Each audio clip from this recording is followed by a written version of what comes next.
আজকে আপনাদের নিয়ে যাচ্ছি একদম শৈশবের সেই শীতের মিষ্টির দোকানে, যেখানে সকালে লুচি ছোলার ডালে গন্ধে গোটা বাজারটা ভরে যেত।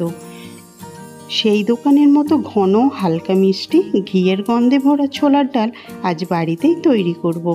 আমরা অনেকেই চেষ্টা করি দোকানের স্বাদ বাড়িতে আনতে, কিন্তু কোথাও যেন কমতি থেকে যায়। তাই আজকে আমি আপনাদের দেখাবো কিভাবে একদম মিষ্টির দোকানের মতো ছোলার ডাল বাড়িতেই বানাবে। রেসিপিটা বানানো একদম সহজ, ঘরোয়া উপকরণ দিয়েই বানানো যাবে, কিন্তু টেস্ট হবে পুরো দোকানের মতো। নিয়েছি পরিমাণ মতো ছোলার ডাল, টমেটো, আলু, পেঁয়াজ, আদা, রসুন, কাঁচা লঙ্কা। ছোলার ডালটা ওভারনাইটের মতো ভিজিয়ে রাখলে খুব ভালো হয়। আমি কিন্তু এখানে 6 থেকে 7 ঘন্টা ভিজিয়ে রেখেছিলাম। ছোলার ডালটাকে যতটা পরিমাণ ছোলার ডাল নেবে ততটা পরিমাণ জল দিয়ে সামান্য নুন আর হলুদ দিয়ে ছোলার ডাল থেকে 2 থেকে 3টে সিদ্ধ করে নিতে হবে সিটি মেরে। তোমরা চাইলে কিন্তু কড়াইতেও সিদ্ধ করে নিতে পারো। কুকারে সিদ্ধ করলে জিনিসটা তাড়াতাড়ি রেডি হয়ে যায়। ঢাকনা দিয়ে গ্যাসেতে বসিয়ে দেবো 2 থেকে 3টে সিটি মারার জন্য। আর এদিকে কড়াইতে দিয়ে দিলাম সামান্য সর্ষের তেল, আর কেটে রাখা আলুগুলোকে তেলের মধ্যে প্রথমে নাড়াচাড়া করে নেব মিনিট খানেক। আলুগুলোকে ঠিক যেভাবে কেটেছি এইভাবে কাটলেই বেশি ভালো লাগে। দিয়ে দিলাম পরিমাণ মতো লবণ, কিছুটা পরিমাণ লবণ দিয়ে এবারে এটাকে ঢাকনা দিয়ে লাল লাল করে ভেজে নেব। আর এদিকে আমি একটা আদা, রসুন আর কাঁচা লঙ্কার পেস্ট বানিয়ে নেব মিক্সি জারে। পেস্টটা রেডি করে নিয়েছি। আর এদিকে কিন্তু আলুটা মিনিট খানেক ভাজা হয়ে গেছে। আবারও একবার উল্টে পাল্টে নাড়িয়ে দিয়ে আবারও চাপা দিয়ে দেব, তাহলে আলুটা ভিতর থেকে খুব ভালোভাবে সিদ্ধ হয়ে যাবে। অনেকে ছোলার ডালের সঙ্গে আলুটা সিদ্ধ করে নেয়, কিন্তু আলুটাকে ভেজে রান্না করলে যেই স্বাদটা আসে সিদ্ধ করলে কিন্তু সেই স্বাদটা আর পাওয়া যায় না। কড়াই থেকে তুলে নিলাম, আবারও কিছুটা দিয়ে দিলাম সর্ষের তেল। তেলের মধ্যে ফোড়নে দিয়ে দিলাম গোটা জিরে কিছুটা, দিয়ে দিলাম একটা শুকনো লঙ্কা, 2 থেকে 3টে তেজপাতা। তোমরা চাইলে কিন্তু গোটা গরম মশলাও এখানে ব্যবহার করতে পারো। কিছুক্ষণ নাড়াচাড়া করে নিয়ে একটা বড় সাইজের পেঁয়াজ কুচি এর মধ্যে দিয়ে দিলাম। পেঁয়াজটাকে তেলের মধ্যে হালকা ব্রাউন করে ভেজে নিতে হবে, খুব লাল লাল করে ভাজার কোনো দরকার নেই। পেঁয়াজটা যখন হালকা ব্রাউন কালার হয়ে যাবে এর মধ্যে কেটে রাখা টমেটোটা দিয়ে দিতে হবে। টমেটোর পেস্ট বার করে রান্না করার থেকে কিন্তু এইভাবে টমেটোটা দিলে এতে করে স্বাদটা বেশি ভালো আসে। টমেটোটা কিছুক্ষণ নাড়াচাড়া করার পর সেই আদা, রসুন, কাঁচা লঙ্কার পেস্টটা এর মধ্যে দিয়ে দিলাম। আর ছোলার ডালে কাঁচা লঙ্কার ফ্লেভারটা কিন্তু দারুণ আসে।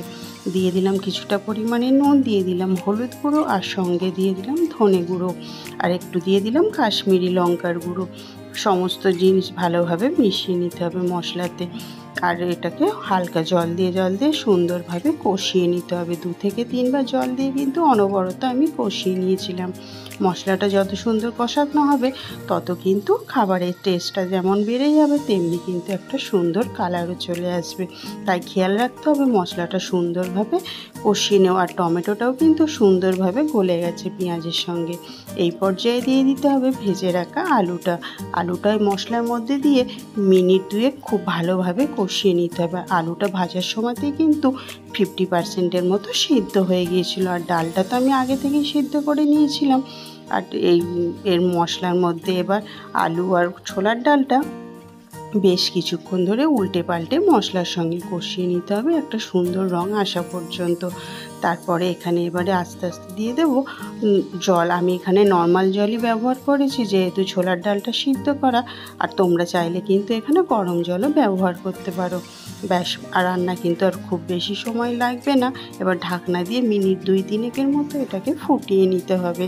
যখন এটা সুন্দরভাবে গন্ধ উঠতে শুরু করবে তখন এর মধ্যে দিয়ে দিলাম 1/2 চামচের মতো গরম মশলা গুঁড়ো, আর 1/2 চামচ দিয়ে দিলাম ঘরে বানানো ভাজা মশলা, যেটার স্বাদ একদম মিষ্টির দোকানের মতো এসে যায়। আর দিয়ে দিলাম 1 চা চামচের মতো চিনিটা দিলে কিন্তু ছোলার ডালে খেতে খুবই ভালো লাগে। আর রুটি, লুচি, পরোটা যার সঙ্গে এই তরকারিটা দেবে তার সঙ্গেই কিন্তু খেতে জমে যাবে। একবার খাওয়া শুরু করলে আর কিছুতেই কিন্তু থামাতে পারবে না, এতটাই স্বাদের হয়। ওপর থেকে কিছুটা দিয়ে দিলাম ধনেপাতা কুচি। রান্না কিন্তু শেষের দিকে, আর নামানোর আগে ধনেপাতা কুচি আর সামান্য ঘি দিয়ে নামিয়ে নিলেই আজকের রান্নাটা কমপ্লিট হয়ে যাবে। রান্নাটা গ্যাস বন্ধ করে ঢাকনা দিয়ে রেখে দিয়েছিলাম কিছুক্ষণ। আর ঠিক দেখো কতটা সুন্দর দেখতে লাগছে, যেমনি কালারটাও সুন্দর এসেছে আর তেমনি কিন্তু গোটা ঘর মোমো করছে ছোলার ডালের গন্ধে। আজকের রেসিপিটা তোমাদের কেমন লেগেছে তোমরা কিন্তু অবশ্যই জানিও।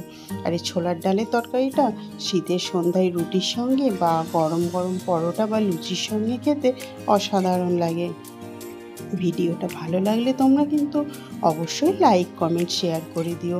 আর হ্যাঁ, অবশ্যই সাবস্ক্রাইব করে দিও। যেহেতু আমার চ্যানেলটা নতুন তাই কিন্তু তোমাদের কাছে অনুরোধ রইল সাবস্ক্রাইব করার। তাহলে নতুন নতুন রেসিপি দিলে ভিডিও তোমাদের কাছে নোটিফিকেশান পৌঁছে যাবে। আজকের ভিডিওটা এখান পর্যন্তই। Tata bye.